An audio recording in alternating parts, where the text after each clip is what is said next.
श्री कृष्ण ने अपनी मैया यशोदा को बताया पूर्णिमा व्रत का रहस्य। पौराणिक कथाओं के अनुसार द्वापर युग में माता यशोदा ने श्री कृष्ण से कहा, हे कन्हैया, तुम सारे संसार के उत्पन्न करता, पालन पोषण करता और श्रृंगार करता हो। आज कोई ऐसा व्रत मुझे बताओ जिसके करने से मृत्युलोक में स्त्रियों को विधवा होने का भय ना रहे तथा यह व्रत सभी मनुष्यों की मनोकामना पूरी करने वाला हो। श्री कृष्ण कहने लगे, हे मैया, तुमने बहुत ही सुंदर प्रश्न किया है। मैं तुमसे ऐसे ही व्रत को विस्तार से कहता हूँ। सौभाग्य की प्राप्ति के लिए स्त्रियों को 32 पूर्णिमाओं का व्रत करना चाहिए। इस व्रत को करने से स्त्रियों को सौभाग्य और संपत्ति मिलती है। यह व्रत अचल सौभाग्य को देने वाला और भगवान शंकर के प्रति मनुष्य मात्र की भक्ति को बढ़ाने वाला है। यशोदा मैया कहने लगी, हे कन्हैया, सबसे पहले इस व्रत को मृत्यु लोक में किसने किया था? इसके विषय में विस्तार पूर्वक मुझसे कहो। श्री कृष्ण कहने लगे कि मैया, इस पृथ्वी लोक पर बहुत समय पहले एक बहुत ही प्रसिद्ध राजा चंद्रहास की कार्तिका नाम की एक नगरी थी। वहाँ रामेश्वर नाम का एक ब्राह्मण था और उसकी पत्नी बड़ी ही सुशील और रूपवान थी। दोनों ही उस नगरी में बड़े ही प्रेम से रहते थे। उनके घर में धन धान्य की कोई कमी नहीं थी। उन दोनों को बस एक ही दुख था, उनके कोई संतान नहीं थी, जिस कारण से वे दोनों बहुत दुखी रहते थे। एक दिन एक तपस्वी योगी उस नगरी में आया। वह योगी बाकी सभी घरों से भिक्षा मांगकर भोजन किया करता था, लेकिन उस ब्राह्मण के घर से भिक्षा नहीं मांगा करता था। एक दिन योगी गंगा किनारे भिक्षा मांगकर प्रेम पूर्वक खा रहा था कि रामेश्वर ने योगी को यह सब करते देख लिया। अपने घर से भिक्षा न लेने से दुखी होकर रामेश्वर ने उस योगी से कहा, आप और सब घरों से तो भिक्षा लेते हैं, परंतु मेरे घर से भिक्षा कभी भी नहीं लेते। इसका कारण क्या है? योगी कहने लगा कि आपका धर्म हमें इस बात की आज्ञा नहीं देता है, क्योंकि अभी आप गृहस्थ जीवन में एक सुख से वंचित हैं। आपके घर संतान होने पर मैं आपके घर से भी भिक्षा स्वीकार कर लूँगा। उन्होंने कहा कि जिसे संतान नहीं है उसके घर से भिक्षा लेने से मेरे भी पतित हो जाने का भय है। रामेश्वर यह बात सुनकर बहुत दुखी हुआ और हाथ जोड़कर योगी के पैरों पर गिर पड़ा तथा दुखी मन से कहने लगा कि आप मुझे संतान प्राप्ति के उपाय बताएं। आप सर्वज्ञ हैं, मुझ पर अवश्य ही यह कृपा कीजिए। धन की मेरे घर में कोई कमी नहीं है, लेकिन मैं संतान न होने के कारण अत्यंत दुखी हूँ। आप मेरे इस दुख का हरण कीजिए। यह सुनकर योगी कहने लगे, तुम चंडी की आराधना करो। घर पहुंचकर रामेश्वर ने यह सारी बात अपनी पत्नी को बताई और खुद वन में चला गया। वन में पहुंचकर उसने चंडी की आराधना की और उपवास किया।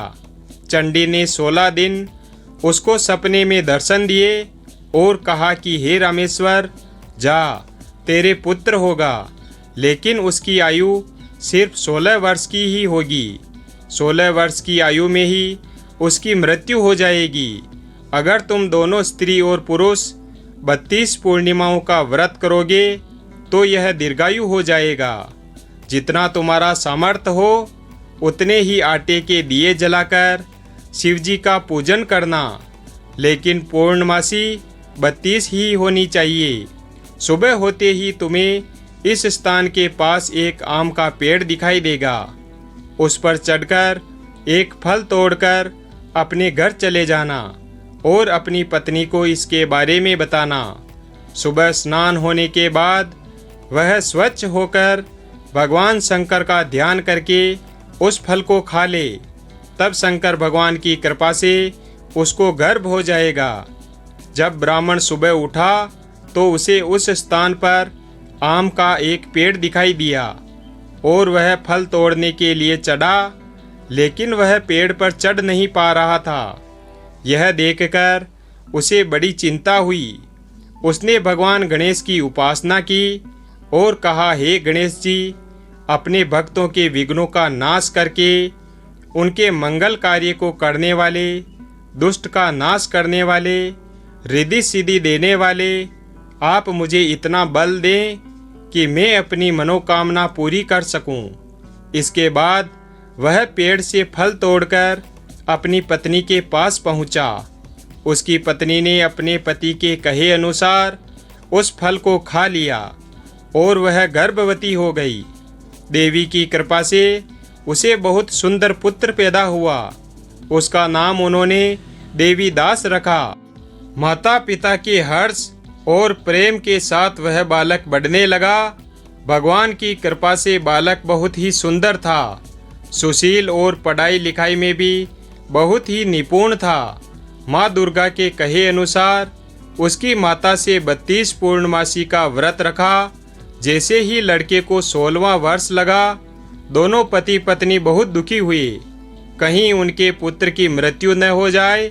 उन्होंने सोचा कि अगर उनके सामने यह सब हुआ तो वह कैसे देख पाएंगे।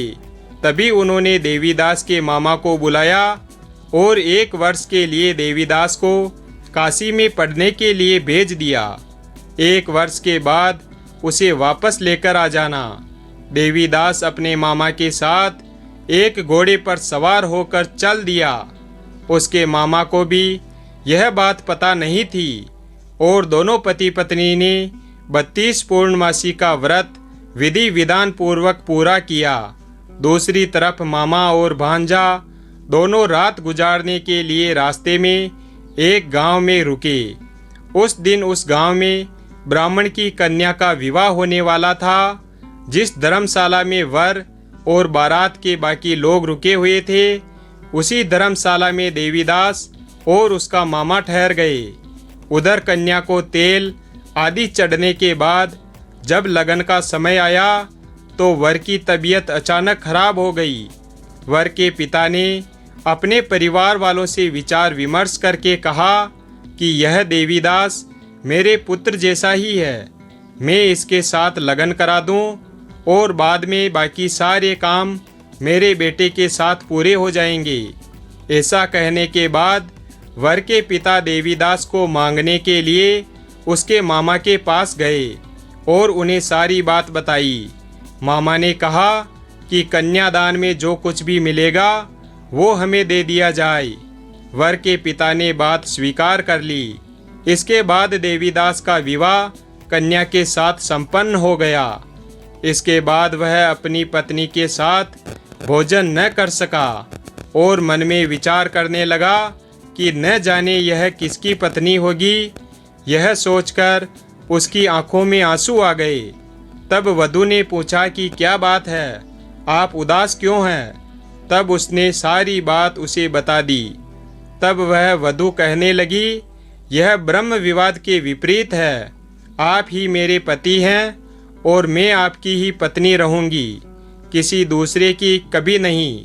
तब देवीदास ने कहा, ऐसा मत करिए, क्योंकि मेरी आयु बहुत कम है। मेरे मरने के बाद तुम्हारा क्या होगा? लेकिन वह लड़की नहीं मानी और बोली, स्वामी आप भोजन कीजिए। दोनों रात में सोने के लिए चले गए। सुबह देवीदास ने पत्नी को नगीनों से जड़ी एक अंगूठी दी और एक रुमाल दिया और बोला कि हे प्रिय, इसे लो और संकेत समझकर स्थिर चित्त हो जाओ। मेरा मरण और जीवन जानने के लिए एक पुष्प वाटिका बना लो। उसमें सुगंधी वाली एक नव मल्लिका लगा लो। उसको प्रतिदिन जल से सींचा करो और आनंद के साथ रहो। जिस समय और जिस दिन मेरी मृत्यु होगी, उस दिन यह फूल सूख जाएंगे। जब यह फिर से हरे हो जाएं, तो जान लेना मैं जीवित हूँ। यह समझाकर वह वहाँ से चला गया। इसके बाद जब वर और बाकी बाराती मंडप में आए, तो कन्या ने उन्हें देखकर कहा कि ये मेरा पति नहीं है, मेरे पति तो वो हैं जिनके साथ रात में विवाद हुआ, इसके साथ मेरा विवाह नहीं हुआ। अगर यह वही है तो ये बताएं कि मैंने इसको क्या दिया, और साथ ही कन्यादान के समय के आभूषण मिले उन्हें दिखाएं।